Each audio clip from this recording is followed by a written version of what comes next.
അഭിഷേക് ശർമ്മ അവസാനമായ ഒരു match winning നോക്ക് നടത്തിയപ്പോൾ CJP ഉദയം ചെയ്തിരുന്നില്ല. ധർമ്മേന്ദ്ര പ്രധാൻ ആയിരുന്നു നമ്മുടെ വിദ്യാഭ്യാസ മന്ത്രി. ഷമീനെ പോലെ ഒരാളെ കൃത്യമായിട്ട് പരിഗണിക്കാമായിരുന്നു. സഞ്ജുവിനെ പുറത്താക്കിയത് തീർച്ചയായിട്ടും ഒരു റോളക്സ് വാച്ച് വീട്ടിൽ വെച്ചുകൊണ്ട് കാസിയോ വാച്ചും ഇട്ടിട്ടാണ് ഇന്ത്യ സിംബാബ്വെ സീരീസിൽ വന്നത് എന്നുള്ള രീതിയിലാണ് ഏറ്റവും വലിയ വിഷമം തോന്നുന്നു ഭുവനേശ്വർ കുമാറിന്റെ. സഞ്ജുവിന്റെ കാര്യത്തിൽ ഒരു നയം, അഭിഷേക് ശർമ്മയുടെ കാര്യത്തിൽ വേറൊരു നയം എന്ന് പറയുമ്പോൾ കൃത്യമായിട്ടും അവിടെ ഒരു ഇരട്ടത്താപ്പുണ്ട് എന്നുള്ളത്. ഇംഗ്ലണ്ട് സീരീസ് കഴിഞ്ഞ ശേഷം ഗില്ലോ അല്ലെങ്കിൽ രാഹുലോ വേണമായിരുന്നു എന്ന് പറയുന്നത് ഈ വിധം നാണം കെടില്ല. VVS ലക്ഷ്മണന്റെ കോച്ചിങ് രീതിയിലേക്ക് വന്നപ്പോഴുള്ള ഒരു സമൂലമായ മാറ്റം എന്ന രീതിയിലാണ്. നല്ലൊരു ഓപ്പണന്റ് ആയിരുന്നു സിംബാബ്വെ എന്ന് നമുക്ക് പറയാൻ പറ്റും. സ്പിന്നേഴ്സിനെ കൃത്യമായിട്ട് കഴിഞ്ഞ മത്സരത്തിൽ ഉപയോഗിച്ചു എന്നുള്ളതാണ്. ഗംഭീറിനെ പുറത്താക്കാനുള്ള ധൈര്യം കർക്കറും BCCയും കാണിക്കും. കഴിഞ്ഞ ദിവസം നമ്മൾ കണ്ടില്ലേ, പിന്നെ വിദ്യാഭ്യാസ മന്ത്രി രാജിവെക്കും നമ്മൾ വിചാരിച്ചിരുന്നു. അവസാനം അദ്ദേഹം രാജിവെച്ചില്ല. നമസ്കാരം പ്രിയ പ്രേക്ഷകർക്ക് ടാക്ടിക്സിലേക്ക് സ്വാഗതം.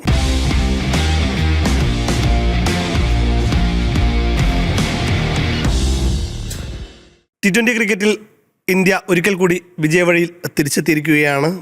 ലോകകപ്പ് വിജയത്തിന് ശേഷം നടന്ന 2 പരമ്പരകളിലും ദയനീയ പ്രകടനമായിരുന്നു ശ്രേയസിൻ്റെ കീഴിൽ ഇന്ത്യ നടത്തിയത്. പിന്നീട് ഒരു തിരിച്ചുവരവ് സിംബാബ്വൻ സീരീസ് സ്വന്തമാക്കിക്കൊണ്ട് നമുക്കൊപ്പം MSK, ഒപ്പം ദിബിൻ മാനന്തവാടി. MSK, ഒരു ശ്രേയസിൻ്റെ ടീം ഇന്ത്യ ട്രാക്കിലായി എന്ന് പറയാൻ പറ്റുമോ? ഇതില് ഓൾറെഡി സിംബാബ്വെയാണ് ടീം. നമുക്കറിയാം സിംബാബ്വെ എത്രത്തോളം ലോക ക്രിക്കറ്റിൽ ഇപ്പോൾ അവരുടെ സ്ഥാനം എന്താണെന്ന് അറിയാം. ഒരു കാലത്ത് സിംബാബ്വെ പുലികളായിരുന്നു, പക്ഷേ ഇന്ത്യയെ മറികടക്കാൻ മാത്രം സിംബാബ്വെ ഇല്ല എന്നുള്ള കാര്യം നമുക്കറിയാം. പൊതുവേ നമ്മൾ ബാബർ അസമിനെയാണ് സിംബാബ്വെ മർദ്ദകൻ എന്ന് വിളിക്കാറുള്ളത്.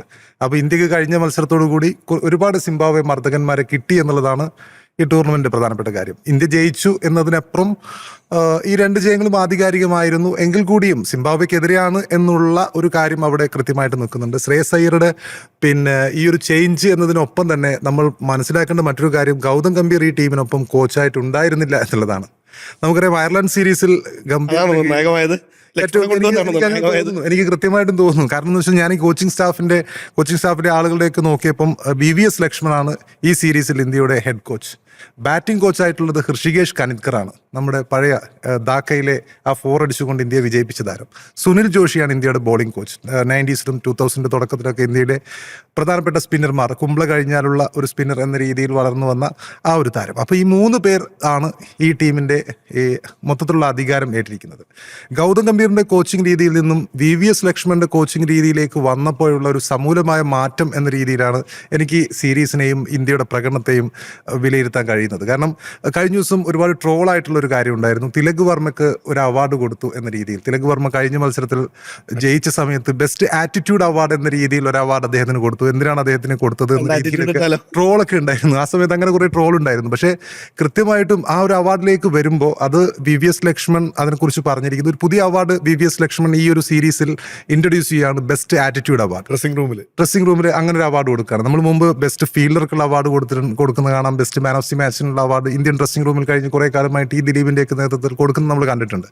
ഇവിടെ ബെസ്റ്റ് ആറ്റിറ്റ്യൂഡ് അവാർഡ് എന്ന രീതിയിൽ ഒരു അവാർഡ് കൂടി അദ്ദേഹം ഇൻട്രൊഡ്യൂസ് ചെയ്യുന്നു. അതൊരു വലിയ പോസിറ്റീവാണ്. കാരണം കളിയിൽ ഏറ്റവും നന്നായിട്ട് നിൽക്കുന്നു, അല്ലെങ്കിൽ ഏറ്റവും ആക്രമണോത്സുകത കാണിക്കുന്നു, ഏറ്റവും നല്ല ആറ്റിറ്റ്യൂഡ് കാണിക്കുന്നു. മനോഭാവം എപ്പോഴും പ്രധാനമാണ്. നമ്മളിപ്പം ഏത് രീതിയിലാണെങ്കിലും മനോഭാവങ്ങൾ വിജയിക്കുന്ന ഒരു ജനറേഷനിലൂടെയും ഒരു കാലത്തിലൂടെയാണ് നമ്മൾ മുന്നോട്ട് പോയിക്കൊണ്ടിരിക്കുന്നത്. കഴിഞ്ഞ ദിവസം CJP ആ സമരം ജയിച്ചതടക്കം നമ്മൾ കണ്ടു. അപ്പം അങ്ങനെയുള്ള ആറ്റിറ്റ്യൂഡുകൾ എപ്പോഴും വിജയിക്കുന്നു എന്ന രീതിയിലേക്ക് വരുന്ന സമയത്ത് ബെസ്റ്റ് ആറ്റിറ്റ്യൂഡ് അവാർഡ് എന്ന രീതിയിൽ VVS ലക്ഷ്മൺ ഒരു അവാർഡ് അദ്ദേഹത്തിന് കൊടുക്കുന്നു. അപ്പോൾ മൊത്തത്തിലൊരു ചേഞ്ച് കൃത്യമായിട്ട് നമുക്ക് ഈ ടീമിൽ കാണാൻ കഴിയുന്നുണ്ട്. ഈ 2 മത്സരങ്ങളിലും കാണാൻ കഴിയുന്നുണ്ട്. ഈ 2 മത്സരങ്ങൾ എന്ന് പറയുമ്പം ശ്രേയസ് അയ്യർ ക്യാപ്റ്റനായതിനു ശേഷം അയർലൻഡ് സീരീസ് ഗൗതം ഗംഭീർ കോച്ചായതിൻ്റെ ഒപ്പം തോറ്റു. ഇംഗ്ലണ്ട് സീരീസിൽ നമ്മൾ നാണം കെട്ടു, 4 മത്സരങ്ങൾ തോറ്റു, 1 മത്സരം മഴ കാരണം ഉപേക്ഷിക്കപ്പെട്ടു.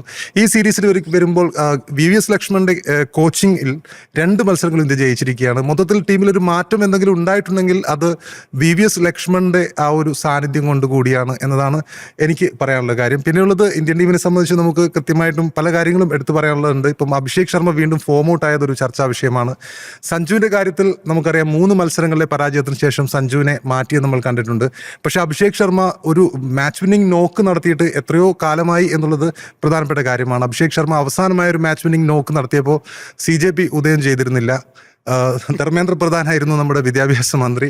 പിന്നെ RCB കപ്പെടുത്തിരുന്നില്ല. അങ്ങനെയുള്ള ഒരുപാട് കാര്യങ്ങളുണ്ട്. അത് IPL മുമ്പാണ് അദ്ദേഹം അവസാനമായിട്ടൊരു മാച്ച് വിന്നിംഗ് നോക്ക് നടത്തിയിട്ടുള്ളത്. അപ്പം അദ്ദേഹത്തിന്റെ ഫോമും ഒരു കൺസേൺ തന്നെ ആയിരിക്കും. കാരണം സഞ്ജുവിന്റെ കാര്യത്തിൽ ഒരു നയം, അഭിഷേക് ശർമ്മയുടെ കാര്യത്തിൽ വേറൊരു നയം എന്ന് പറയുമ്പോൾ കൃത്യമായിട്ടും അവിടെ ഒരു ഇരട്ടത്താപ്പ് ഉണ്ട് എന്നുള്ളത് കൃത്യമായി നമുക്ക് മനസ്സിലാക്കാൻ കഴിയുന്ന കാര്യമാണ്. വൈഭവ് സൂര്യവംശി അദ്ദേഹത്തിന്റെ എല്ലാ പന്തുകളും സിക്സർ അടിക്കാൻ മാത്രമല്ല, ചില പന്തുകൾ പിന്നെ മിസ്സും ചെയ്യാം, അല്ലെങ്കിൽ ചില പന്തുകളെ അതുകൂടി ബഹുമാനിക്കുന്ന കാര്യം കൂടി മനസ്സിലാക്കേണ്ട കാര്യമാണ്. പിന്നുള്ളത് ഇതേപോലെ തന്നെ സഞ്ജുവിനെ പുറത്താക്കിയ തീർച്ചയായിട്ടും ഒരു നമ്മളെന്താ പറയാ, ഇപ്പം റോളക്സ് വാച്ച് വീട്ടിൽ വെച്ചുകൊണ്ട് കാസിയോ വാച്ചും ഇട്ടിട്ടാണ് ഇന്ത്യ സിംബാബ്വെ സീരീസിന് വന്നത് എന്നുള്ള രീതിയിലാണ്. സോറി, ഇതിനെപ്പറ്റി രസകരമായിട്ടൊരു കഥയുണ്ട്. അതായത് നമ്മൾ കഴിഞ്ഞ ലോകകപ്പിന്റെ സമയത്ത് പറയേണ്ടതായിരുന്നു. ഈ റോളക്സ് ഒഴിവാക്കിയിട്ട് കാസിയോ വെച്ചു എന്നുള്ളത്. ഇപ്പോൾ ഷക്കീറ നമുക്കറിയാം ലോകകപ്പിലെ ഏറ്റവും പിന്നെ ആ വക്ക വക്ക സോങ് ഈ ലോകകപ്പിലെ സോങ് ഒക്കെ ചെയ്ത ആളാണ്. വിഖ്യാത കൊളംബിയൻ പോപ്പ് ഗായികയാണ്. അവരുടെ ഭർത്താവായിരുന്നു ജെറാഡ് പിക്കെ. അപ്പോൾ 2010 ഈ ഷക്കീറ വക്ക വക്ക സോങ്ങുള്ള സമയത്താണ് അവർ തമ്മിൽ പ്രേമത്തിലാവുന്നത്. പിന്നെ അവർ കല്യാണം കഴിക്കുന്നു. ഏതാണ്ട് 12 വർഷത്തോളം അവരുടെ പ്രണയം, അവരുടെ വിവാഹ ജീവിതം മുന്നോട്ട് പോകുന്നു. 2 മക്കളുണ്ടാവുന്നു. 2022 ഷക്കീറ പിക്കുമായിട്ടുള്ള ബന്ധം ഉപേക്ഷിക്കുന്നത്. പിക്കയ്ക്ക് മറ്റൊരു സ്ത്രീയുമായി ബന്ധമുണ്ട് എന്ന് പറഞ്ഞുകൊണ്ടായിരുന്നു ആ ഒരു ഉപേക്ഷിക്കലുണ്ടായിരുന്നു. പക്ഷെ രണ്ടുപേരും എന്താണ് ഉപേക്ഷിക്കാനുള്ള കാരണമെന്ന് പുറത്തു പറഞ്ഞിരുന്നില്ല. അപ്പോൾ പക്ഷേ പലരും ചോദിച്ചു, പല അഭിമുഖങ്ങളിലും ചോദിച്ചു എന്താണ് നിങ്ങൾ പിരിയാനുള്ള കാരണം എന്ന് ചോദിച്ചു. രണ്ടുപേരും അതിൻ്റെ കാരണം പറഞ്ഞിരുന്നില്ല. അപ്പം അതിനുശേഷം പക്ഷേ ഷക്കീറ ഒരു ആൽബത്തിൽ ഈ ഒരു ലൈൻ ഉപയോഗിച്ചു. അതായത് റോളക്സ് വിട്ട് കാസിയോ വാങ്ങി എന്ന രീതിയിൽ, അതായത് റോളക്സിനെ ഉപേക്ഷിച്ചിട്ടാണ് പിക്കോ കാസിയോ ഉപയോഗിച്ചത് എന്ന തരത്തിലൊരു ലൈൻ അവരുടെ അടുത്ത പോപ്പ് ഗാനത്തിൽ ഉൾപ്പെടുത്തുകയുണ്ടായി. അത് ഭയങ്കര ചർച്ചയായി. അതേസമയത്ത് ഈ കാസിയോ വാച്ചുകൾ അതിന് മറുപടി കൊടുത്തു. ഡിയർ ഷക്കീറ, ഞങ്ങൾക്ക് റോളക്സിൻ്റെ അത്ര ഔന്നത്യമൊന്നും ഇല്ലായിരിക്കാം, പക്ഷേ ഞങ്ങൾ കസ്റ്റമേഴ്സുമായിട്ടുള്ള ബന്ധം ലോങ് ലാസ്റ്റിംഗ് ആണ്. അതിനൊപ്പം ഞങ്ങളുടെ ബാറ്ററി അങ്ങനെ പെട്ടെന്ന് ചേഞ്ച് ചെയ്യേണ്ടി വരില്ല, അത് എവർ ലാസ്റ്റിംഗ് ആണെന്ന് പറഞ്ഞൊരു മറുപടി കൊടുത്തു. അതിൻ്റെ ഒരു ട്വിസ്റ്റ് എന്നുള്ളത് ജെറാഡ് പിക്കെ അതിൻ്റെ ആഴ്ചകളിൽ കാസിയുമായിട്ട് അവരുടെ ബ്രാൻഡ് അംബാസഡറായിട്ട് ജെറാഡ് പിക്കെ വന്നു എന്നുള്ളതാണ് അതിൻ്റെ പിന്നിലുള്ളൊരു കഥ. അങ്ങനെ ഒരു കഥയുണ്ട്. അപ്പോൾ കാസിയോ സന്ദർഭോചിതമായി പറഞ്ഞതേ ഉള്ളൂ. അപ്പം ഇന്ത്യൻ ടീമിനെ സംബന്ധിച്ചിടത്തോളം സോറി കാസിയോ, റോളക്സ് അവിടെ, അതായത് സഞ്ജുവിനെ പോലുള്ള ആൾക്കാരൊക്കെ വീട്ടിൽ വെച്ചിട്ടാണ് ഈ പരമ്പരയ്ക്ക് വന്നത്. ഇതിൽ കൂടുതലുള്ളൊരു വിജയം ഉണ്ടാവുമെന്ന് നമുക്ക് പിന്നെ സിംബാബ്വെക്ക് ഒരിക്കലും അട്ടിമറിക്കാൻ കഴിയുമെന്ന് ആരും പ്രതീക്ഷിച്ചിരുന്നില്ല. ചേട്ടാ, ഇപ്പോൾ ശ്രേയസിനെ സംബന്ധിച്ചിടത്തോളം ഒരു എന്താ പറയുക, ഒരു ജീവശ്വാസം എന്നൊക്കെ പറയാവുന്ന ഒരു ഈ സീരീസിൽ ഒരു പരാജയം കൂടി ഉണ്ടായിരുന്നെങ്കിൽ ഉറപ്പായിട്ടും ശ്രേയസിന് അതൊരു വലിയ രീതിയിൽ പല മറുപടികളും നൽകേണ്ടി വന്നേനെ. കാരണം വേൾഡ് ചാമ്പ്യൻസായി വന്ന ശേഷമാണ് തുടർച്ചയായിട്ടുള്ള 6 മത്സരങ്ങൾ പരാജയപ്പെടുന്നത്. അത് നമ്മൾ സിംബാബ്വെ അത്ര വലിയ എതിരാളികളല്ല എന്ന് പറയുന്നുണ്ടെങ്കിൽ പോലും സിക്കന്ദർ റാസ, ബ്ലെസ്സിംഗ് സുർബാനി അടക്കമുള്ള T20 സ്പെഷ്യലിസ്റ്റുകൾ എവിടെയുണ്ട്. അയർലൻഡിനെതിരെ നമ്മൾ വൈറ്റ് വാഷ് ചെയ്യപ്പെട്ടിട്ടുണ്ടായിരുന്നു, ഇംഗ്ലണ്ടിനെതിരെ വൈറ്റ് വാഷ് ചെയ്യപ്പെട്ടു. അപ്പോൾ ശ്രേയസിന് ഇനി കുറെ കൂടി ഇനിയിപ്പോൾ വെസ്റ്റ് ഇൻഡീസ് അടക്കമുള്ള സീരീസ് വരുന്നുണ്ട്. ശ്രേയസിന് ഈ ഒരു റൂട്ട് ക്ലിയർ ആയോ, അതോ ഇനി വലിയ വെല്ലുവിളികൾ ഇനി നേരിടേണ്ടി വരുമോ?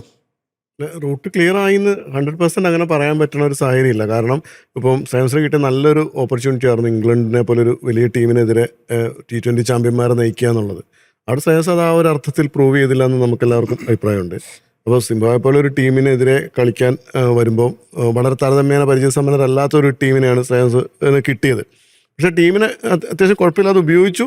ഇനി അങ്ങോട്ടേക്ക് ഒരു പോരാട്ടത്തിൻ്റെ സാധ്യത, മീൻസ് ഇപ്പോൾ അയാൾ ബാറ്റിങ്ങിലായി കഴിഞ്ഞാൽ 2 കളിയിലും ടച്ച് ഫീൽ കൊടുത്തു. ഇപ്പോൾ തിലകവർമ്മനെ പോലെ വളരെ ഫോം ഔട്ടായിരുന്നൊരു താരത്തിനും കളിക്കാൻ പറ്റുന്നു പ്രൂവ് ചെയ്തു. ഒരു ഇൻഡിവിജ്വലി ഓരോ ആളുകളും അവരുടെ എവിടെയാണ് നിന്നിരുന്നത് അവിടെ നിന്ന് നമുക്ക് കുറച്ചുകൂടെ മുന്നോട്ട് പോകാൻ പറ്റും, അല്ലെങ്കിൽ ഞങ്ങളൊരു കോൺഫിഡൻറ്റോടെ കളിക്കാൻ പറ്റും എന്നുള്ളൊരു സ്ഥലത്തേക്ക് മാറി എന്നതിലുപരിയായിട്ട് ഒരു ടീമിൻ്റെ കോർ ഈ 2 മത്സരത്തിൽ നിന്നുണ്ടായെന്ന് ഞാൻ വിശ്വസിക്കുന്നില്ല. കാരണം നമുക്കറിയാം ഇപ്പോൾ കഴിഞ്ഞ 2 സീരീസിലായി കഴിഞ്ഞാൽ അതിന് ശേഷം ഈ പുതിയ ടീം പ്രഖ്യാപിച്ചപ്പോഴായാലും ഒരു T20 ലോകകപ്പ് വിജയത്തിന് ശേഷം ഈ ടീമിൻ്റെ ഒരു കോറുണ്ടല്ലോ, ഈ കോറ് നിലനിർത്തിക്കൊണ്ടുള്ളൊരു ടീം എക്സ്പാൻഷൻ എന്നുള്ളൊരു സ്ഥലത്തേക്ക് നമ്മൾ കാര്യങ്ങൾ ചെയ്യുന്നില്ല. അപ്പോൾ ഇവിടെ ആയിക്കഴിഞ്ഞാൽ ഇപ്പോൾ നമുക്കറിയാം, ഇപ്പോൾ സിംബാബ്വെ പോലൊരു പര്യടനത്തിന് പോകുമ്പം ഇപ്പം ഷമി കുറേ നാളായിട്ട് വിട്ടു നിൽക്കുന്ന ഒരാളാണ്. ഷമീനെ പോലെ ഒരാളെ കൃത്യമായിട്ട് പരിഗണിക്കാമായിരുന്നു. അതേപോലെ നമുക്ക് സിറാജിനെ പരിഗണിക്കായിരുന്നു. ഇപ്പം വിഷ്ണോയി, എനിക്ക് ഏറ്റവും വലിയ വിഷമം തോന്നുന്നു ഭുവനേശ്വറിനെ പരിഗണിക്കാമായിരുന്നു. വിഷ്ണോയ്ക്ക് കുൽദീപ് യാദവിനെ പോലെ ഒരാൾക്ക് കുറച്ചുകൂടെ കൂടി എന്താ പറയുക, ഇപ്പം ലോകകപ്പിലായി കഴിഞ്ഞാൽ എല്ലാ കളിയിലൊന്നും പൂർണ്ണമായിട്ട് അവസരം കിട്ടിയെന്ന് നമുക്ക് പറയാൻ പറ്റില്ല.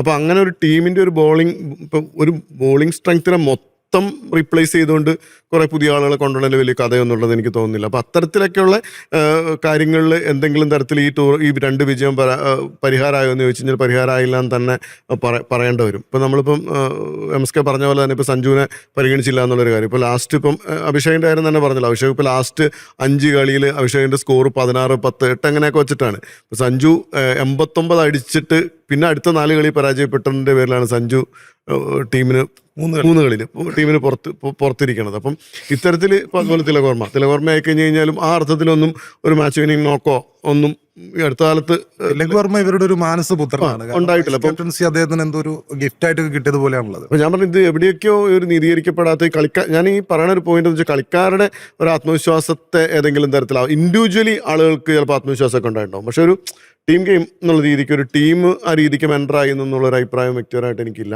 പക്ഷെ അതൊരു ഞാൻ ഫുൾ നെഗറ്റീവായിട്ട് പറഞ്ഞ ഒരു സെൻസിലല്ല.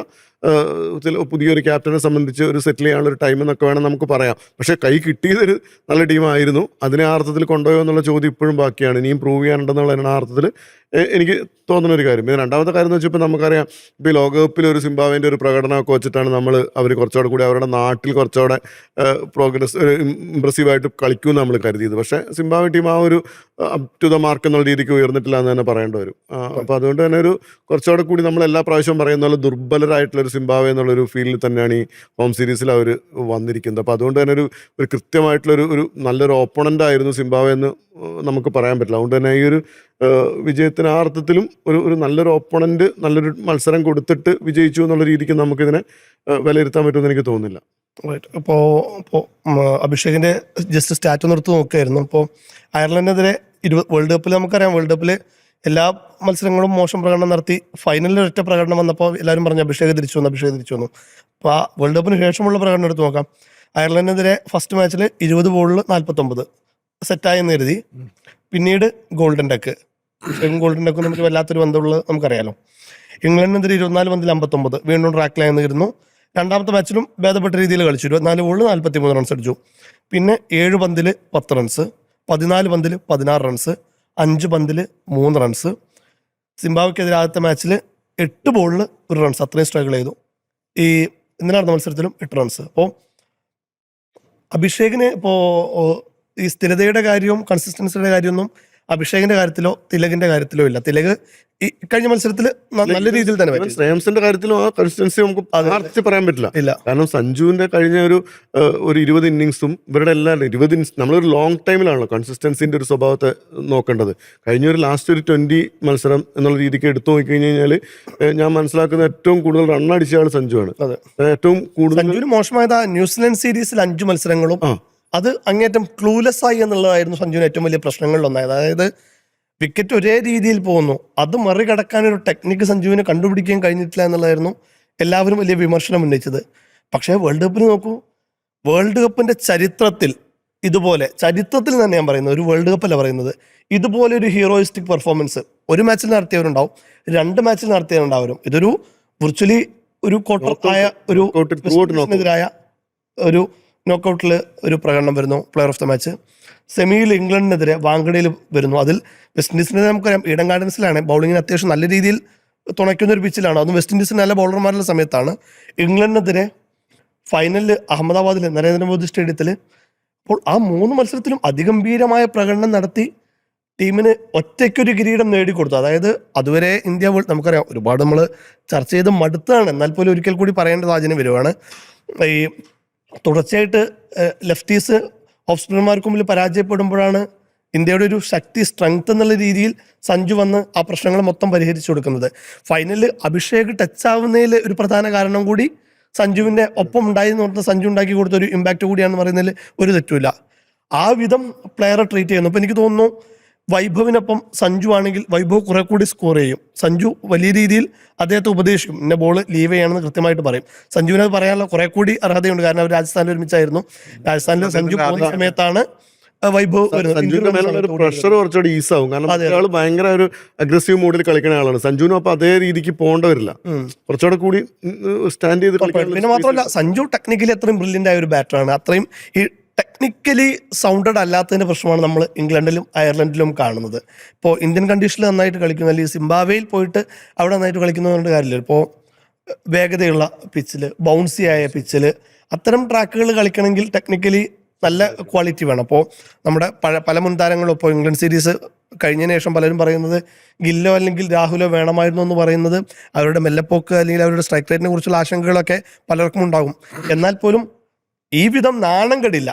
അവരുടെ ഒരു ടെക്നിക്കൽ സോളിറ്റി കൊണ്ട് കുറച്ചെങ്കിലൊക്കെ പിടിച്ചു നിൽക്കാൻ ശ്രമിക്കും. അത്തരത്തിൽ ഒരു തരത്തിലും ഇല്ലാതെ ക്ലൂലെസ് ആയി പോകുന്നതിൻ്റെ ഒരു പ്രശ്നം നമ്മുടെ ടെക്നിക്കൽ ബാറ്റർമാർക്ക് നിലവിൽ ഉണ്ട് എന്നുള്ളതാണ്. അതിലൊരു പരിധിവരെ ഇഷാൻ ഒരു പരിധിവരെ അത് മറികടക്കുന്നുണ്ട്, ഒരു ആറ്റിറ്റ്യൂഡ് കൊണ്ട് മറികടക്കുന്നുണ്ട് എന്നുള്ളതാണ്. ഈ കലണ്ടർ വർഷം ഇഷാന്റെ കാര്യത്തിൽ മറ്റു പല കൺസേൺസും ഉണ്ട്. കാരണം ഒരു വിക്കറ്റ് കീപ്പിംഗ് മഹാബുദ്ധാണ്. പരാജയമായിട്ട് ഞാനത് പറയാൻ കാര്യം കാരണം ഇപ്പൊ സഞ്ജുവിന് ഇപ്പം ലോകകപ്പിൽ മീൻസ് സഞ്ജുവിന്റെ ഓവറോൾ കരിയറിൽ കീപ്പർ എന്നുള്ള രീതിക്ക് സഞ്ജു പെർഫെക്റ്റ് ആണ്.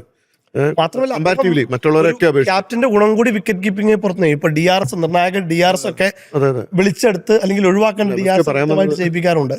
നമുക്ക് പറയാൻ വന്ന ഇടയ്ക്ക് ഞാൻ കയറി പറഞ്ഞതുകൊണ്ട് അല്ലല്ലോ, കുഴപ്പമില്ല, അതൊക്കെ പറഞ്ഞോളൂ. ഇത് ഇവിടെ അങ്ങനെ കൊടുക്കലോ അങ്ങനെ അത് മാത്രമേ ഉള്ളൂ. അല്ല, ഇതില് കീപ്പർ എന്ന രീതിയിലുള്ള പരാജയം വലിയ രീതിയിൽ ചർച്ച ചെയ്യപ്പെട്ടുകൊണ്ടിരിക്കുകയാണ്. കഴിഞ്ഞ മത്സരത്തിൽ ഒരു ഈസി റൺഔട്ട് മിസ് ചെയ്യുന്ന നമ്മൾ കണ്ടിട്ടുണ്ട്. കഴിഞ്ഞ മത്സരവും അതിന് മുമ്പത്തെ മത്സരങ്ങളൊക്കെ തമ്മിലുള്ളൊരു പ്രധാനപ്പെട്ട വ്യത്യാസം എന്നുള്ളത് ഇന്ത്യ സ്പിന്നേഴ്സിനെ കൃത്യമായിട്ട് കഴിഞ്ഞ മത്സരത്തിൽ ഉപയോഗിച്ചു എന്നുള്ളതാണ്. നമുക്ക് കഴിഞ്ഞ കുറേ കാലമായിട്ട് ഇല്ലാതിരുന്ന അല്ലെങ്കിൽ കുറേ കാലമായിട്ട് ഈ ഇമ്പാക്ട് റൂൾ IPL വന്നതിന് ശേഷം അല്ലെങ്കിൽ മൊത്തത്തിൽ നിൽക്കുന്ന സമയത്ത് നമ്മൾ പലപ്പോഴും യൂസ് ചെയ്യാത്തൊരു സംഭവമാണ് പാർട്ട് ടൈമേഴ്സിനെ ബോൾ ചെയ്യിപ്പിക്കുക എന്നുള്ളത്. പക്ഷേ കഴിഞ്ഞ മത്സരത്തിൽ 2 പാർട്ട് ടൈമേഴ്സ് കൃത്യമായിട്ടും പിന്നെ ബോൾ ചെയ്യുകയുണ്ടായി. ഒന്ന് അഭിഷേക് ശർമ്മ ഏതാണ്ട് 3 ഓവർ ചെയ്തു. അതുപോലെ തന്നെ തിലക് വർമ്മ 3 വിക്കറ്റ് എടുത്തു. തിലക് വർമ്മ 1 ഓവർ ചെയ്തു. അപ്പം നമുക്ക് എപ്പോഴും ഒരു പാർട്ട് ടൈം ബോളേഴ്സിന്റെ ഒരു സമ്പന്നമായൊരു ഭൂതകാലം ഉണ്ടായിരുന്നു. അതായത് എത്രയോ പേര് ഇപ്പോൾ, പക്ഷേ ആ സമയത്ത് T20 അത്രത്തോളം ഉദയം ചെയ്യാതിരുന്നൊരു സമയത്ത് വൺ ഡേ ക്രിക്കറ്റിൽ നമ്മൾ സച്ചിനും സെവാഗും സൗരവ് ഗാംഗുലിയും അടക്കം എല്ലാവരും പാർട്ട് ടൈം സ്പിന്നേഴ്സ് ആയിട്ടും പാർട്ട് ടൈം ബോളേഴ്സ് ആയിട്ടൊക്കെ വരുന്നൊരു കാലഘട്ടം ഉണ്ടായിരുന്നു. പക്ഷേ T20 വന്നതിന് ശേഷം നമ്മൾ പലപ്പോഴും യൂസ് ചെയ്യാത്തതാണ് ഈ പാർട്ട് ടൈമേഴ്സിന്. പക്ഷേ അഭിഷേക് ശർമ്മ കഴിഞ്ഞ മത്സരത്തിൽ 3 വിക്കറ്റ് നേടി. ബാറ്റിംഗിൽ ഫോമില്ലെങ്കിലും ഫ്ലാറ്റ് പിച്ചിൽ ഉപയോഗിക്കാൻ ശേഷിയുള്ള ഒരു പാർട്ട് ടൈം ബോളർ ഇതുവരെ ഇല്ലാന്നോടെ കൂടി നമ്മൾ കാണണം. അല്ല, പക്ഷെ അഭിഷേകിനെയൊക്കെ സ്പിന്നിനെയൊക്കെ നമുക്ക് വിശ്വസിക്കാവുന്നതാണ്. കാരണം ഫ്ലാറ്റ് പിച്ചിൽ ഇത് ഈ അർത്ഥത്തിൽ ഉപയോഗിക്കാൻ പറ്റുമോ എന്ന് എനിക്ക് തോന്നുന്നില്ല. ഈ ഫ്ലാറ്റ് പിച്ചിലോടെ കൂടി ഉപയോഗിക്കാൻ പറ്റുന്ന പാർട്ട് ടൈം ബോളേഴ്സ് ആണ് ഇമ്പാക്ട്ഫുൾ ആവും. അപ്പോൾ സൗരവ് ഗാംഗുലി, നിങ്ങൾ നേരത്തെ പറഞ്ഞ കണത്തിലുള്ള സൗരവ് ഗാംഗുലി ആയാലും സെവാഗ് ആയാലും ഇവൻ സച്ചിൻ ആയിക്കഴിഞ്ഞാൽ എല്ലാം അവർ ഫ്ലാറ്റ് പിച്ചിൽ അവർ പ്രൂവ്ഡായിട്ട് അവർ വിക്കറ്റ് എടുത്തിട്ടുണ്ട്. പക്ഷെ ആ ഒരു അർത്ഥത്തിൽ ഉപയോഗിക്കാൻ പറ്റുന്ന തലത്തിയിട്ട് അഭിഷേക് ശർമ്മ അർത്ഥത്തിൽ അല്ല, പക്ഷെ അത് യൂസ് ചെയ്ത് കഴിഞ്ഞാലേ നമുക്ക് മനസ്സിലാവുള്ളൂ. കാരണം ഇവരൊന്നും യൂസ് ചെയ്യാറില്ല. അഭിഷേകിന് ചിലപ്പോൾ നമ്മള് ഓൾറൗണ്ടേഴ്സ്, നമ്മളിപ്പോ ഒരു ഇന്ത്യൻ ടീം കൃത്യമായ ഒരു ഫോർമാറ്റ് ഉണ്ടല്ലോ, 5 ബാറ്റർമാർ 2 ഓൾറൗണ്ടർമാർ എന്നുള്ള രീതിയിലാണ് 11 തെരഞ്ഞെടുക്കുന്നത് പോലും. അതിൽ ഓൾറൗണ്ടർമാരെ ടീമിലെടുത്തിട്ട് അവരെ കൊണ്ട് ബോൾ ചെയ്യിപ്പിക്കുന്നില്ല. എന്നാൽ ബാറ്റിന്റെ ഗുണം കിട്ടൂല. അപ്പൊ ശിവൻ ദുബൈ അതിന്റെ ഏറ്റവും വലിയ ഉദാഹരണമാണ്. സ്ഥിരമായിട്ട് ടീമിലെടുക്കും, ഓൾറൗണ്ടർ ആണെന്ന് പറഞ്ഞിട്ട് ടീമിലെടുക്കും, എന്നാൽ ബാറ്റിംഗിൽ തിളങ്ങുകയില്ല, ബൗൾ ചെയ്യിപ്പിക്കുകയില്ല. ടെക്നിക്കലി ബ്രില്യന്റ് ആയ ഒരു ബാറ്റർ ക്യാച്ച് ഉള്ളതെല്ലാം ഡ്രോപ്പ് ചെയ്യും. അപ്പൊ അതിനേക്കാൾ നല്ലൊരു ടെക്നിക്കലി നല്ലൊരു ബാറ്റർ എടുക്കുക, അല്ലെങ്കിൽ നല്ലൊരു ബൗളർ എടുക്കുക. അതാണല്ലോ ചെയ്യേണ്ടത്. അത് ചെയ്യുന്നില്ല. അല്ല, ഞാനത് തുടക്കത്തിൽ പറഞ്ഞൊരു കാര്യം, ടീമിന്റെ ഒരു കോർ എന്തായിരിക്കും എന്നുള്ള കാര്യത്തിൽ ഇപ്പോഴും ഒരു ആശയക്കുഴപ്പമുണ്ട്. ഇപ്പോൾ ഇനിയിപ്പം അടുത്ത കുറെ T20 മത്സരങ്ങൾ വരാനിരിക്കുന്നു, ലോകകപ്പിട്ട് പോകാനിരിക്കുന്നു. അപ്പം നമ്മളിപ്പോൾ ഈ വൈഭവിന്റെ കാര്യം നേരത്തെ MSK പറഞ്ഞൊരു സംഭവമുണ്ട്. ഒരു എന്താ പറയുക, വളരെ അഗ്രസീവായിട്ട് കളിക്കുന്ന, എല്ലാ ബോളും ഹിറ്റ് ചെയ്യണമെന്ന് ആഗ്രഹിക്കുന്ന ഒരു പ്ലെയർ എന്നുള്ള രീതിക്ക് ആ ഒരു മെച്യൂരിറ്റി മീൻസ് അയാൾ ഡെലിവറി ചെയ്യുന്നുണ്ട്, അതിൽ നമുക്ക് തർക്കമൊന്നുമില്ല, അയാൾ ഡെലിവറി ചെയ്യുന്നുണ്ട്.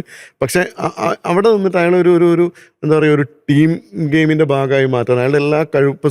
സെവാഗിനെ എങ്ങനെയാണ് ഇന്ത്യൻ ടീം അഡാപ്റ്റ് ചെയ്തതെന്ന് നമുക്കറിയാം. ഇപ്പം ഒരു വെറും ഹാൻഡ് ആൻഡ് ഐ കോർഡിനേഷൻ എന്നുള്ള രീതിക്ക് മാത്രം ബാറ്റ് ചെയ്യുന്ന ഒരു ബാറ്റർ അയാൾ. അതേ സംബന്ധിച്ച് ടെക്നിക്കലി അത്ര സൗണ്ടഡ് അല്ല. ഈ പറയുന്ന നമ്മൾ ഈ അന്നത്തെ ഇന്ത്യൻ ടീമിലുണ്ടായിരുന്ന എല്ലാ ലെജൻസിൻ്റെയും ആ ഒരു ടെക്നിക്കൽ സൗണ്ടൊന്നും ആയിരുന്നില്ല സെവാഗ്. പക്ഷെ സെവാഗ് കമ്പാരിസന്റെ പ്രശ്നം സച്ചിന്, ദ്രാവിഡ്, ലക്ഷ്മണൻ അങ്ങനെയുള്ളൊരു ആയിരിക്കും. പക്ഷെ അപ്പോൾ പോലും ഞാൻ പറയുന്നത് ഞാൻ പറഞ്ഞ ടെക്നിക്കൽ ഒരു കൃത്യമായിട്ടൊരു സ്റ്റാൻഡ് ആൻഡ് ഡെലിവർ അല്ലെങ്കിൽ ഒരു ഹാൻഡ് ആൻഡ് ഐ കോർഡിനേഷൻ എന്നുള്ളൊരു ഫീൽഡിൽ ബാറ്റ് ചെയ്തുകൊണ്ടിരുന്ന ഒരു ബാറ്ററാണ് സെവാഗ്. പക്ഷെ സെവാഗ് വളരെ പെട്ടെന്ന് ടെസ്റ്റിന് അനുയോജ്യനായി. അയാളുടെ ശൈലി മാറ്റാതെ തന്നെ ടെസ്റ്റിന് അനുയോജ്യനായി. അയാൾ എന്താ പറയുക 100 അടിച്ചിട്ടുണ്ട് ടെസ്റ്റ് ക്രിക്കറ്റിൽ. അപ്പോൾ ഞാൻ പറയണ അത് പറ്റിയത് ആ ടീം രണ്ടെണ്ണം അടിച്ചിട്ടുണ്ട്. ആ ടീമിന്റെ നല്ല പ്രകടനം. അതെ അതെ, ആ ടീമിന്റെ അകത്തുള്ള ഇപ്പം ബാക്കിയുള്ള ആളുകൾ സെവാഗിനെ ട്രീറ്റ് ചെയ്ത് ടീമിനോട് അഡാപ്റ്റ് ചെയ്തൊക്കെ ആ ഒരു പ്രോസസ്സ് ഉണ്ടല്ലോ. ഈ പ്രോസസ്സിൽ കൂടെ കടന്നു പോകേണ്ട ഒരാളാണ് ശരിക്കും ആക്ച്വലി വൈഭവ് സൂര്യവംശി. അല്ല തീർച്ചയായും ശരിയാണ്. അത് പക്ഷെ അത് നടക്കണമെങ്കിൽ എന്ത് ചെയ്യണം? അത് അല്ലാതെ ഇപ്പം എന്താ പറയുക, ഈ കുറച്ച് ഇപ്പം നിലവിൽ ഒരു ഈ എക്സ്പോസ്ഡ് ആവും പെട്ടെന്ന്. ഇപ്പോൾ വൈഭവ് 2-3 ഇന്റർനാഷണലോടെ കൂടി കളിക്കുമ്പോഴേക്കും അദ്ദേഹത്തിൻ്റെ ഈ സംഭവങ്ങൾ എക്സ്പോസ്ഡ് ആവും. ഈ എക്സ്പോസ്ഡ് ആയി കഴിഞ്ഞാൽ സ്വാഭാവികമായിട്ടും അതിനെ മറികടന്ന് പിന്നെ തിരിച്ചു വരിക എന്നൊക്കെ ഉള്ളത് കുറച്ച് റിസ്കി ഫാക്ടറാണ് ഇന്റർനാഷണൽ ക്രിക്കറ്റിൽ. അപ്പം അതുകൊണ്ട് തന്നെ വൈഭവിന് ഇപ്പോൾ വേണ്ടത് ഒരു ബാക്കി ടീമിൽ എക്സ്പീരിയൻസ് ഉള്ള താരങ്ങളുടെ ഒരു ഭയങ്കരമായിട്ടുള്ളൊരു ഉപദേശം, അല്ലെങ്കിൽ ഈ ടീമിനോട് അഡാപ്റ്റ് ആവാനായിട്ടുള്ള അവരുടെ ഒരു കൂട്ടിപ്പിടിക്കൽ, അതുപോലെ ടീം മാനേജ്മെൻറ്റ്. ഇപ്പം ഗൗതം ഗംഭീർ കോച്ചായാലും ശരി, VVS ലക്ഷ്മൺ കോച്ചായാലും ശരി, ഇത്തരത്തിലൊക്കെയുള്ളൊരു രീതിക്ക് ഒന്ന് വളരെ ഗംഭീരമായി മോൾഡ് ചെയ്തെടുക്കേണ്ട ഒരു സമയത്തേക്കാണ് സൂര്യവംശി കടന്നു പോകുന്നത്. പക്ഷെ ഗംഭീർ കോച്ചാൽ അത് സാധിക്കുമെന്ന് എനിക്ക് ഒട്ടും തോന്നില്ല, ഒട്ടും പ്രതീക്ഷയില്ല. അതായത് വൈഭവനെ വെച്ച് മാർക്കറ്റ് ചെയ്ത് പരസ്യം ചെയ്ത് അയർലൻഡ് സീരീസ് കൊണ്ടുപോയി അദ്ദേഹത്തിനെ പുറത്തെടുത്ത് വൈഭവ് കളിക്കും എന്നുള്ളൊരു പ്രതീതിയുടെ പുറത്ത് അയർലൻഡിൽ ഒരു താൽക്കാലിക സ്റ്റാൻഡ് ഉണ്ടാക്കിയിരുന്നു. ടിക്കറ്റ് കൂടുതൽ അന്വേഷണം വന്ന് ഇപ്പോൾ അവരുടെ കൊമേഴ്സ്യൽ പാർട്ണർ, ബ്രോഡ്കാസ്റ്റിംഗ് പാർട്ണറുടെ ഒക്കെ പരസ്യങ്ങളിൽ മൊത്തം വൈഭവമായിരുന്നു. എന്നിട്ട് അദ്ദേഹത്തെ കളിപ്പിച്ചില്ല. പല സമയത്തും വൈഭവിനെ ക്ലോസ് കാണിക്കുമ്പോൾ വന്നു അദ്ദേഹത്തിന്റെ മുഖം അത്തരത്തിലൊരു, നമുക്കറിയാം 16 വയസ്സിലുള്ള ഒരു ഓമന മുഖമാണ്. അത് ഭയങ്കര ഫീൽ ചെയ്ത് നിൽക്കുന്ന കുറെ ഷോട്ടുകൾ നമ്മൾ കണ്ടിട്ടുണ്ടായിരുന്നു. അപ്പൊ അത്തരത്തിൽ അദ്ദേഹത്തെ ട്രീറ്റ് ചെയ്യേണ്ടത്, അതായത് അത് വളരെ കൗമാരക്കാരനാണ്, 10ാം ക്ലാസ് കഴിഞ്ഞ ഒരു പയ്യനാണ്. ആ പയ്യനെ ട്രീറ്റ് ചെയ്യേണ്ട ഒരു രീതിയുണ്ട്. അല്ല, എനിക്ക് തോന്നുന്നു ഇപ്പം നമുക്കറിയാം, ഇപ്പം രാജസ്ഥാനിൽ ഇപ്പം ദ്രാവിഡ് ആയിക്കഴിഞ്ഞാൽ സംഘക്കാരായാലും അയാളെ ഒന്ന് മെൻറ്റർ ചെയ്ത ഒരു രീതിക്ക് ഒരു പ്രത്യേകത ഉണ്ടെന്ന് എനിക്ക് തോന്നുന്നു. കാരണം കുറച്ചുകൂടെ കൂടി ആ ഒരു മെൻറ്ററിങ് സ്പേസിലേക്ക് എന്ത് ചെയ്യണം, ഇപ്പം ഈ ടീം ഇന്ത്യ എന്നുള്ളൊരു സ്ഥലത്ത് ആ തരത്തിൽ മെൻറ്റർ ചെയ്തെടുക്കാനായിട്ട് അടുത്ത വരുന്ന ലോകകപ്പ് ആകുമ്പോഴേക്കും വൈഭവ് സൂര്യവംശി അങ്ങനെ മെൻറ്റർ ചെയ്യുകയും അതോടൊപ്പം തന്നെ ഇപ്പോൾ ഇന്ത്യയുടെ ഒരു ഓപ്പണിംഗ് തൊട്ടുള്ള ആദ്യത്തെ ഒരു 5-6 ബാറ്റ്സ്മാൻമാർ ആരായിരിക്കണം എന്നുള്ള കാര്യത്തിൽ കൃത്യമായിട്ടൊരു ധാരണ വരികയും അവർക്ക് കൂടുതൽ അവസരം കൊടുക്കുകയും അങ്ങനെ ഒരു ടീമിനെ സെറ്റ് ചെയ്തിട്ട് വരാനുള്ള രീതിക്ക് വേണം ഈ പരീക്ഷണങ്ങൾ നടക്കാനായിട്ട്. ഞാൻ പറഞ്ഞു വരുന്ന ഒരു പോയിന്റ് അതാണ്. അപ്പം ഇപ്പം നിങ്ങൾ പറഞ്ഞ പോലെ VVS ലക്ഷ്മൺ വന്നതുകൊണ്ട് പ്രത്യേകിച്ച് പെട്ടെന്നൊരു ഇമ്പാക്റ്റാണ് ഈ ചെയ്യുന്നതെന്ന് നമ്മളങ്ങനെ വിലയിരുത്തി പോണതിൽ കഥയില്ല. പക്ഷേ VVS ലക്ഷ്മൺ ഒരു പ്ലസ് പോയിന്റ് എന്താണെന്ന് നമുക്ക് മനസ്സിലാക്കും. കാരണം എന്ന് വെച്ച് കഴിഞ്ഞാൽ നമ്മൾ ഈ നേരത്തെ പറഞ്ഞ പോലെ തന്നെ ഒരു ഭയങ്കര ലെജൻഡറി ആയിട്ടുള്ള ഒരു ആളുകൾ നിന്ന് ടീമിനകത്തൊരു ടീം ഗെയിം കളിച്ച കളിക്കാരനാണ്. ഒരു ടീം എന്നുള്ളൊരു സ്ഥലത്തേക്ക് ഇപ്പം ഗംഭീറിനെ സംബന്ധിച്ച് ഗംഭീർ ഒരിക്കലും ഒരു ടീം ആസാൻ ഓൾ എന്നുള്ളൊരു ഫീലിൽ ഗംഭീർ ഇങ്ങനെ ട്രീറ്റ് ചെയ്തിട്ടുണ്ടെന്ന് എനിക്ക് തുടക്കം തൊട്ട് അഭിപ്രായമില്ല. ഗംഭീർ എന്താ പറയുക, ഗംഭീർ ഇങ്ങനെ ആളുകളെ മാറ്റി കുറിച്ചാണ് നിങ്ങൾ ഇങ്ങനെ പറയുന്നത്. എന്തോ ഒരു വേൾഡ് കപ്പ് ഫൈനലിൽ നമ്മൾ ജയിപ്പിച്ച ഒരാളെ കുറിച്ച് അല്ല, അയാളുടെ പ്ലെയറെ പറ്റിയല്ല ഞാൻ പറഞ്ഞത്. ഞാൻ അയാളുടെ കോച്ചിങ് എബിലിറ്റിയെ പറ്റി പറഞ്ഞത്. അയാൾ പ്ലെയർ എന്നുള്ള രീതിക്ക് നമ്മൾ അഭിപ്രായ വ്യത്യാസം പറയുന്നില്ല. പക്ഷേ അയാളൊരു കോച്ച് എന്നുള്ള രീതിക്ക് നമ്മളെപ്പോഴും എന്താണ് വേണ്ടത്, ഒരു ഇൻഡിവിജ്വലിനെ സംബന്ധിച്ച് ഒരു ഇൻഡിവിജ്വൽ ഇപ്പം പറയാം, ഇപ്പം ഒരു ആളുടെ നമ്മളെപ്പോഴും പറയും ക്ലാസും അയാളുടെ ഫോമും എന്നുള്ളൊരു കാര്യം. ഫോം പലപ്പോഴും സംഭവിക്കുന്ന ഒരു കാര്യമാണ്. പക്ഷേ ഒരാൾക്ക് ക്ലാസ് ഉണ്ടെങ്കിൽ ആ ക്ലാസ്സുള്ള ബാറ്ററെ വിശ്വസിക്കുക, അയാളുടെ ആ ഒരു തലത്തേക്ക് കൊണ്ടുവരിക, ഇങ്ങനെയൊക്കെയുള്ള ഒരുപാട് ഉത്തരവാദിത്വം ഒരു കോച്ചിനുണ്ട്. ആ അർത്ഥത്തിൽ വേണം ഒരു കോച്ച് പ്ലേയേഴ്സിനെ ഹാൻഡിൽ ചെയ്യാനായിട്ട്. ആ കാര്യത്തിൽ ഗംഭീർ ഒരു വിജയമാണെന്നുള്ള അഭിപ്രായം എനിക്കില്ല. പക്ഷെ ആ ഒരു കാര്യത്തിൽ എന്ത് ചെയ്യാൻ പറ്റും, VVS ലക്ഷ്മൺ കുറച്ചുകൂടെ കൂടി വിജയമാവാൻ സാധ്യതയുണ്ട്. കാരണം അയാൾ ഇപ്പം ഇന്ത്യയുടെ ജൂനിയർ ടീമിനെയും അല്ലെങ്കിൽ ഒരു മറ്റേ അക്കാഡമിയിലെ നാഷണൽ അക്കാഡമിയിലെ കോച്ച് എന്നൊക്കെയുള്ള രീതിക്ക് കുറേ കൂടി എന്താ പറയുക, ഈ റീഹാബിലിറ്റേഷനും വന്ന പ്ലേയേഴ്സിനെ അടക്കം ഹാൻഡിൽ ചെയ്യേണ്ട ഒരു ഉത്തരവാദിത്തം VVS ലക്ഷ്മൺ ഉണ്ട്. നേരത്തെ അത് ദ്രാവിഡ് നിർവഹിച്ചിരുന്നു. അപ്പം ആ സമയത്തൊരു റീഹാബിലിറ്റ് ചെയ്യാൻ വരണ ഒരു പ്ലെയറിനോട് ഒരു കോച്ച് ചേർന്ന് നിൽക്കുന്ന ഒരു രീതിയുണ്ട്. അത് കുറച്ചുകൂടെ കൂടി സ്വായത്തമായ ഒരാളാണ് VVS ലക്ഷ്മൺ. ഒന്നത്. രണ്ട്, എന്താണ്, ഈ നേരത്തെ ഒരു വലിയ ലെജൻഡറി പ്ലേയേഴ്സ് ഉണ്ടായിരുന്ന ഒരു ടീമിൽ ഒരു ടീംമേറ്റ് എന്നുള്ള രീതിക്ക് അത്ര ആളുകളുടെ ഒപ്പം കളിച്ച ഒരു ടീം, ഒരു വലിയ കാലയളവിൽ നല്ല ടീം എന്നുള്ള രീതിക്ക് പെർഫോം ചെയ്ത ഒരു ടീമിൻ്റെ ഭാഗമായിരുന്ന ഒരാൾ, ഇത്തരത്തിലൊക്കെ ഉള്ളൊരു എക്സ്പീരിയൻസ് കോച്ച് എന്നുള്ള രീതിക്കും VVS ലക്ഷ്മൺ ഒരു പരിധിവരെ ഗുണമാണ്. പക്ഷേ ഗംഭീറിനെ സംബന്ധിച്ച് ഗംഭീർ കളിക്കുമ്പോഴും ഭയങ്കര അഗ്രസീവ് ആവുകയും ഭയങ്കര വൈകാരികമാവുകയും ഒക്കെ ചെയ്തിരുന്ന ഒരു പ്ലെയറാണ്.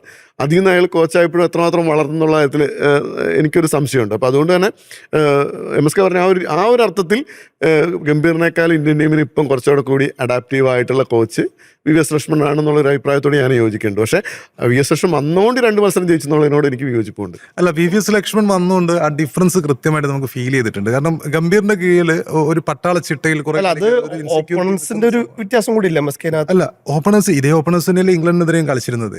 ഇതേ വൈഭവ് അതല്ല ഞാൻ പറയുന്നത്. ഇപ്പോൾ ഇംഗ്ലണ്ടിനെതിരെ കളിക്കുമ്പോഴുള്ള ഒരു പെർഫോമൻസ് റിസൾട്ട് ആവണമെന്നല്ലോ. ഞാൻ പറയുന്നത് ഗംഭീറിന്റെ ഇതിൽ നിൽക്കുന്ന സമയത്ത് ഭയങ്കര ഇൻസെക്യൂരിറ്റിയാണ്. ഓരോ കളിക്കാർക്കും ഇൻസെക്യൂരിറ്റി. ഗംഭീർ ഒരു മാതൃക കാണിച്ചിരിക്കുകയാണ്. സഞ്ജു സാംസൺ 3 മത്സരങ്ങളിൽ നിങ്ങൾ കളിച്ചില്ല, you are out of the team. Vaibhav Suryavanshi 3 മത്സരങ്ങളിൽ നിങ്ങളും ഒരു 10-15 റൺസൊക്കെ എടുത്തിരിക്കുന്നത്, you are out of the team. അങ്ങനെ ഒരു പട്ടാള ചിട്ട വെച്ചിട്ട് നമ്മൾ കണ്ടു ഇംഗ്ലണ്ട് സീരീസിലും അയർലൻഡ് സീരീസിലും. ഈ 2 പ്ലേയേഴ്സിന് ഉദാഹരണമായിട്ടാണ് അത് നമുക്ക് കൃത്യമായിട്ടും കാണിക്കാൻ കഴിയും. ഗംഭീറിന്റെ ചിട്ട നമുക്ക് കാണിക്കാൻ കഴിയും. 2 പേരിൽ 3 പേരിൽ അപ്ലൈ ആവണം എന്നുള്ളത് അതൊരു ഇൻസെക്യൂരിറ്റി ലൈനിൽ തന്നെ നിൽക്കുക. ചിട്ടത്തിലെങ്കിലും അഭിഷേകിലും അപ്ലൈ ആവുന്നില്ല. എല്ലാവർക്കും അതിൽ അങ്ങനെ നിൽക്കുന്ന സമയത്ത് ടീം അംഗങ്ങൾക്കിടയിൽ തന്നെ ടീമിലെ ഏറ്റവും പ്രധാനപ്പെട്ട പ്ലെയറാണ്, ക്ലാസ് ലീഡറെയാണ് അവിടുന്ന് പുറത്താക്കിയിരിക്കുന്നത്. അപ്പം ബാക്കിയുള്ള പിള്ളേർക്കൊക്കെ ഇനി സംസാരിക്കുമ്പോൾ പ്രശ്നമാണ് എന്നുള്ള ലൈനിൽ ഒരു ചിന്ത വരും.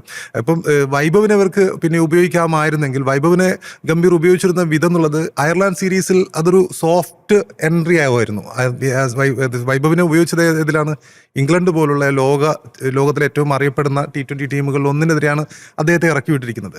വൈഭവിനെ കൃത്യമായി യൂസ് ചെയ്യണമെങ്കിൽ തീർച്ചയായിട്ടും അയർലാൻഡ് പോലുള്ള പിന്നെ അല്ലെങ്കിൽ സിംബാബ്വെ പോലുള്ള ഒരു മീഡിയോക്കർ ടീമിനെതിരെ അദ്ദേഹത്തെ പിന്നെ ഫസ്റ്റ് അരങ്ങേറ്റം കൊടുത്തിരുന്നെങ്കിൽ അദ്ദേഹം ഇതിലും കൂടുതൽ ആത്മവിശ്വാസത്തോടെയും ഇതിലും നല്ലൊരു എൻട്രി ആവുമായിരുന്നു. പക്ഷെ വൈഭവിനെ എങ്ങനെയാണ് യൂസ് ചെയ്തിരിക്കുന്നത്? വൈഭവിനെ ഇംഗ്ലണ്ടിനെ പോലുള്ള ഒരു സീരീസിൽ യൂസ് പറയുന്നുണ്ട് 10 ബോളിനുള്ളിൽ എടുക്കുമെന്ന് പറഞ്ഞു. ഏറെക്കുറെ അർച്ചറെ പോലെ ഒരാൾ അപ്പുറം ഉണ്ടെന്നുള്ളത് പോലും പരിഗണിച്ചില്ല. കാരണം വൈഭവ് ഒരുമിച്ച് കളിക്കുന്ന രീതിക്ക് വൈഭവിന്റെ വീക്ക് പോയിന്റ് ഏറ്റവും കൂടുതൽ അറിയണത് ആ ഒരു രീതിയിൽ നോക്കുമ്പോൾ ഒരു പട്ടാളച്ചിട്ടയും നോക്കി ഇവരൊക്കെ പോയതിനു ശേഷം സുനിൽ ജോഷി അല്ലെങ്കിൽ ഋഷികേഷ് കനിത്കർ ഇവരൊക്കെ വരുന്ന സമയത്ത് ഒരു ജോളി മൈൻഡിലാണ് ഇപ്പൊ ഇന്ത്യൻ ടീം കളിക്കുന്നത്. കുറച്ചുകൂടി റിലാക്സ്ഡ് ആയി അവർക്ക് കൃത്യമായിട്ടുള്ള റോളുകൾ ഒരു പക്ഷേ VVS ലക്ഷൻ പറഞ്ഞു കൊടുത്തിട്ടുണ്ടാവും. ആറ്റിറ്റ്യൂഡ് അവാർഡ് പോലത്തെ ഒരു പുതിയ അവാർഡ് കൊണ്ടുവരുന്നു. ഗംഭീറിന്റെ പട്ടാളച്ചിട്ടയിൽ ഒന്നും മിണ്ടാൻ കഴിയാതിരുന്നവരുടെ ആ രീതിയിൽ നോക്കുമ്പോൾ ലക്ഷ്മണിന്റെ അതിൽ നോക്കുമ്പോൾ ഫുൾ പിന്നെ എക്സ്പ്രസ് ചെയ്ത് കളിക്കാനുള്ള ഒരു ഫീല് ഇന്ത്യൻ ടീമിന് ഉണ്ടായി എന്നാണ് എനിക്ക് തോന്നുന്നത്. മേ ബി ഗംഭീറിന്റെ 56 ഇഞ്ച് അല്ല ഗംഭീറിന്റെ നാളുകൾ പോലും എണ്ണപ്പെട്ടു എന്ന് അതിനകത്ത് ആഡ് ചെയ്യാനുള്ള വാർത്ത ഇപ്പോൾ ഏറ്റവും റീസെന്റ് ക്രിക്ബസ് ഒരു വാർത്ത റിപ്പോർട്ട് ചെയ്തിട്ടുണ്ട്. അതായത് Ireland England series India review ചെയ്ത് സപ്പോർട്ടിംഗ് സ്റ്റാഫിൽ ചേഞ്ചസ് വരാനുള്ള സാധ്യതയുണ്ടെന്ന് പറയുന്നത്. അങ്ങനെയാണെങ്കിൽ ഈ പറഞ്ഞ പോലെ കനിത്കർ, സുനിൽ ജോഷി അടക്കമുള്ളവർ സപ്പോർട്ടിംഗ് സ്റ്റാഫിലേക്ക് വരാനുള്ള സാധ്യത കാണുന്നുണ്ട്. സ്ഥിരമാവാനുള്ള സാധ്യത കാണുന്നുണ്ട്.